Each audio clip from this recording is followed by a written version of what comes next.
And what is your message to the LTT pro diaspora? Stop your damn nonsense. Is that all? Well, that says a lot, doesn't it? Because I think what they are up to is absolute rubbish.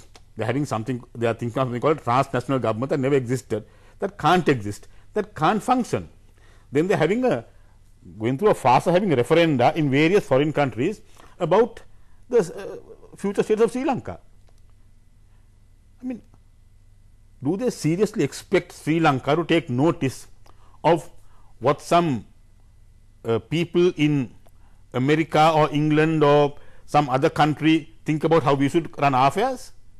It's a matter for us living in this country to determine those matters. And they are going through all these games of make-believe. I suppose they also have to keep on doing this kind of rubbish to get some money out of some poor Tamils there. Because this terrorism was a good business for them. Many got rich on terrorism. Particularly people like Prabhakaran and Tamil Selvam and those thugs.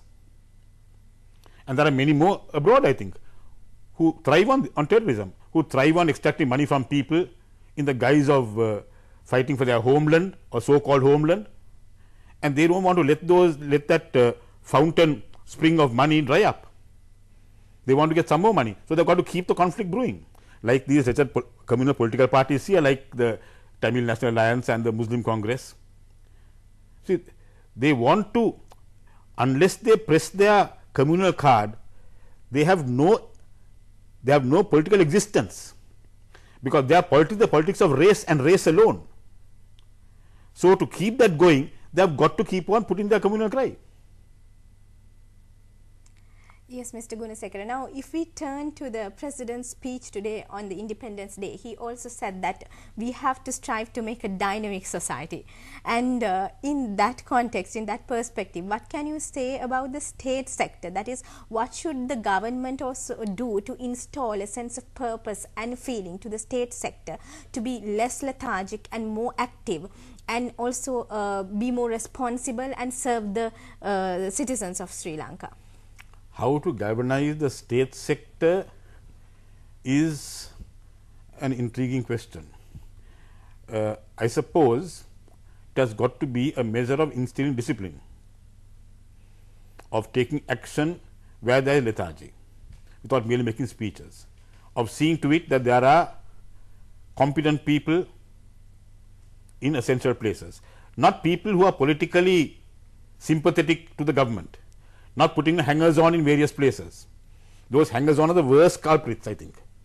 You have to chase those hangers on out and have a meritocracy, a merit based public service, where a person is appointed to a job because he is competent, not because he is so and so brother-in-law, father-in-law, something of that nature, or because he supported somebody else in some election or gave some money for some election campaign.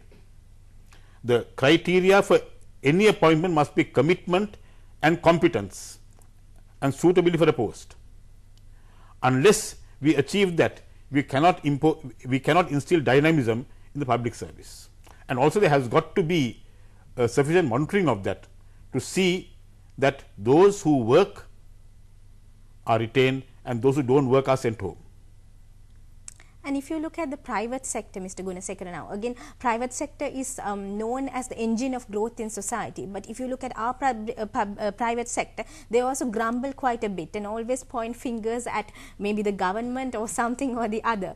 So in that sense, what can we sort of do to revive the private spirit of the private sector, like as in say Malaysia and Singapore, how they contributed to the process of development?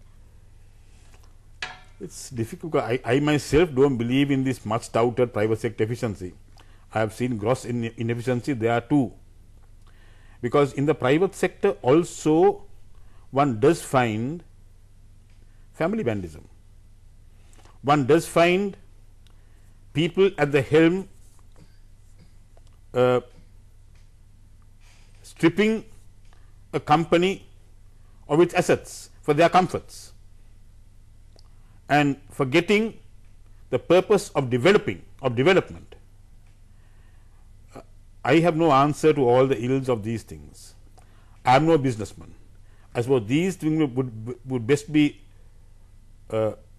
answered by some competent businessman who has made good and who has treated his workers properly, his employees properly.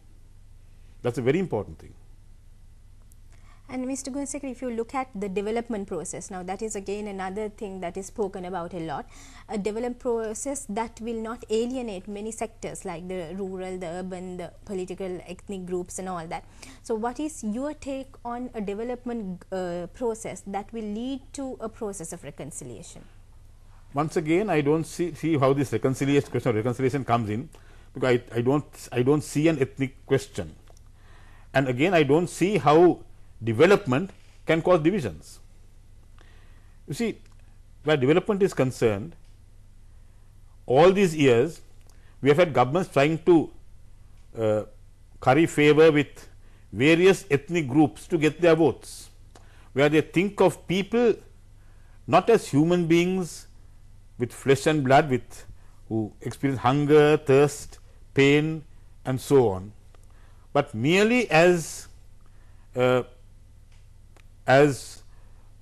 people who cast votes. And so you feel, well, if you build a harbour at Oluvilla, you will get the Muslim vote. If you do something at Hambantota, you will get the Sinhalese vote. If you do something in Kankanthura, you will get the Tamil vote, and so on. All that is wrong. Where one is thinking of development, it has got to be on a question of what investment will bring the best return, because from those returns that there can be equitable development in the entire country, where the country can be developed, because the income we get from any investment has got to be used for the good of the country as a whole, for the people as a whole. So one can't think in terms of, well, appeasing Muslims or Sinhalese or Tamils or Burghers or Catholics or whoever it may be, or any group. It has got to be development that investment that will bring the best return, from which the entire people can be given the benefits. But sadly that has not happened. But today I find a development process like I have never seen before in my 6 years of life. In the north, the south, the east and the west, there are development projects on a scale hitherto unseen. Of course, there is much more that needs to be done.